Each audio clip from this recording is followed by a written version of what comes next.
Underhells Campaign. Game 1. Ambush during auction in Hive Nox. 4-gang multiplayer. Rules are heavily based on meat for the grinder mission. Welcome to the Underhells Campaign. We kick off with a multiplayer game to warm up before the first cycle of the campaign even starts. Short summary of the scenario. Each gang fields 3 of their cheapest gangers. They all start the game without any weapons or war gear and must open one of the 9 loot crates to find a random weapon. Ranged weapons are always treated as failing an ammo check after shooting. Gangers themselves gain true grit, unstoppable and iron jaw for the duration of this battle. Starting gangs are placed in 4 corners of the map. First is Will of the Old One, a Delaque incursion gang. It deploys a Ghost Specialist Xenorth, Ghost Cypher and Psygeist Hypnose. Second, the Genestealer Cults named Licorice deploy. Representing them we have 3 neophyte hybrids, Ignac, Pieter and Joseph. Third are Blind Vascular Justice, Van Saar incursion gang. We have Subtech Crapai, Subtech Elsa and Tech Specialist Zatwachi.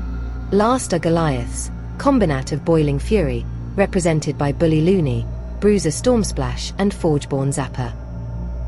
Few weeks before the start of the fight over spoils of the Underhells, an auction was organized by Rogue Factoria in Hive Nox. All attendees were asked to leave weapons and armor outside.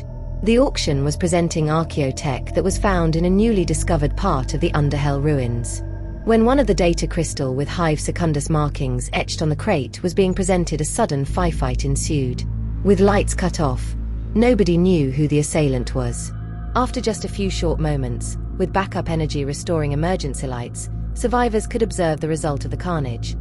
In the center, a couple of Rogue Factoria members along with some invited gangers lay dead, and most of the Hive Secundus crates gone. The gangers who managed to survive must now scour the place for any usable weapons to dispatch the enemy gangs and secure some of the crates that were left behind by the attackers. First turn was mostly spent with all the fighters moving forward towards the closest loot crates. The only exception was Looney, for whom during his first activation data slug overlay triggered. He fails an intelligence test and becomes insane. He breaks and runs towards the corner, also failing his willpower check to get rid of insanity at the end of activation. Goliath's misfortune continues in the second turn. Instead of finding some melee weapon, Zapper loots a heavy bolter, while Stormsplash finds an autogun. At least they have some good lines of fire to use them towards oncoming Van Saar and Genestealers. However, they will have to do it just by themselves. The last ganger, Looney, continues to roll in the worst possible manner and insanity results in another break, which means he runs off the board. Small pot shots, heavily negated by hard cover, between Delaque and Genestealers don't score any hits, just means that more actions are wasted for reloading. Van Saar manages to find a shotgun for Tech Specialist, who, with his improved movement and ballistic skill, plans to put it to good use. The second weapon they find, in a loot crate near the middle, is a stiletto knife. This might prove very useful in downing high-toughness Goliaths gathering next to Van Saar. First hybrid from Kopalnioki gang manages to find auto pistol, while the other one find the first very good melee weapon in the mission, a sword. With -1 AP, it might prove crucial to go through Iron Jaw skill that every fighter in this mission has. After gathering some weapons, cultists start to march down the middle. The Delaques manage to find 2 shotguns. High strength and damage on solid rounds, with a decent range too, means it is a very good weapon to have during this mission. Hypnos also have a potential of additional control of enemies with spatial psychosis. But casting it with willpower 8+ is not very likely, so he sticks to something more practical, good old shotgun. Knowing the types of gangs engaging in the fight, it is ironic that, seeing one Van Saar ganger with a stiletto knife and one Genestealer cultist with a sword, Goliath gangers start to retreat, with Zapper even climbing on top of a crate to create some distance. His previous shot with heavy stubber missed, and since the weapon is unwieldy and in this mission every shot results in the weapon going out of ammo, it is very hard to keep up the rate of fire to slow incoming enemies down. Subtech Crapai manages to grab an autogun for himself on top of the gantry. Ghost Cypher, the only Delaque without a weapon, does not hesitate and positions himself on the other side of the gantry. Illusion of him charging unarmed is dispelled immediately when Delaque managed to win priority in the next turn. Xenorth moves up the stairs, passes Cypher and blasts Crapai with a shotgun, scoring a first out of action of the campaign. On the bottom floor, another fight takes place. Elsa charges Stormsplash, but neither his stiletto knife nor high-strength Goliath can score any meaningful hits. This melee will last for a couple of turns, with Van Saar hitting, but not managing to score any toxin wounds, while Goliath, furious at the insolence of such a weak creature daring to challenge him in hand-to-hand combat, misses most of his attacks. To solve the ongoing melee, a third party started to get closer, a pair of Genestealer cultists, one without a weapon, second with a sword. At least Zatwachi manages to shoot down Zaper from the top of the crate, scoring a serious injury on him. Overlooking the fight, Delaque starts to take control of the gantry. The only ganger from their side without a weapon runs over to grab the autogun dropped by the enemy. This prompts Genestealer cultist Ignac to start blasting him with auto pistol, while continuing to climb up the staircase. In the next turn, Cypher returns fire, but does not manage to do any damage. Zapper manages to recover from his serious injury, and is preparing to help his friend in the ongoing combat. Elsa has a different thought. After wasting a couple of turns trying to hurt a bulky Goliath ganger and seeing behind him two Genestealer cultists approaching, he decides to retreat from combat. Initiative is passed, and he rolls a 6 for the retreat distance. He continues his activation to run even closer to his buddy behind the pillar. In the middle of the board, the clash between a pair of Goliaths and a pair of Genestealer cultists continues.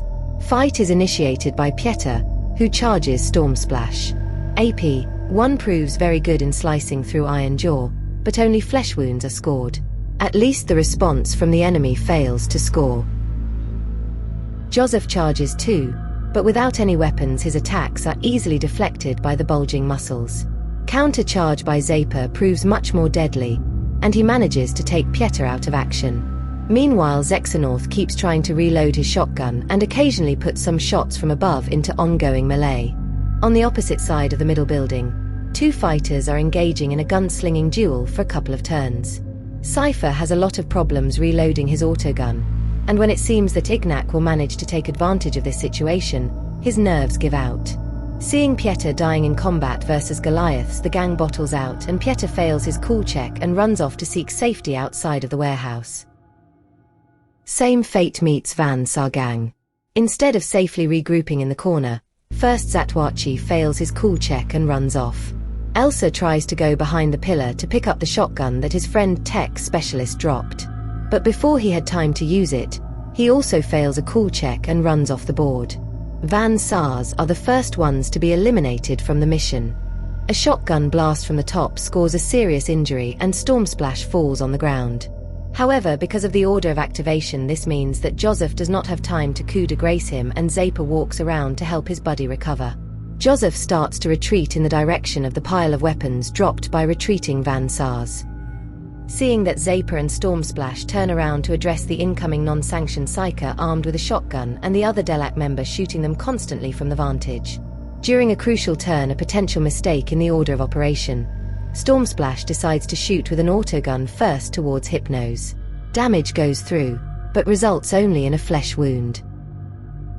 This gives time for Hypnose to get up and retreat deeper into the building. Zaper then tries to charge Hypnose, but those crucial few inches that the enemy just managed to move away means the charge is too short and he is now very exposed, standing in the middle of a doorway. Zexanorth reloads the shotgun for the last time and shoots Zaper in the back, scoring a serious injury. Hypnose charges him and finishes him off. This spells doom for Goliaths. Joseph manages to reach the weapons left by Van Saar and turns around and finishes off the last Goliath with a shotgun. This leaves single cultists against 3 Delaques. But before they manage to surround and finish him off, he decides, by the way of failing cool check, to turn around and retreat. Victory for the Delaques. As a reward, each gang receives a data crystal that had to be used on one of the fighters that were in the mission. All of them randomed a skill. The results are as follows. Zatwachi gaining a gunfighter, not a very good role for a tech specialist with a long lass.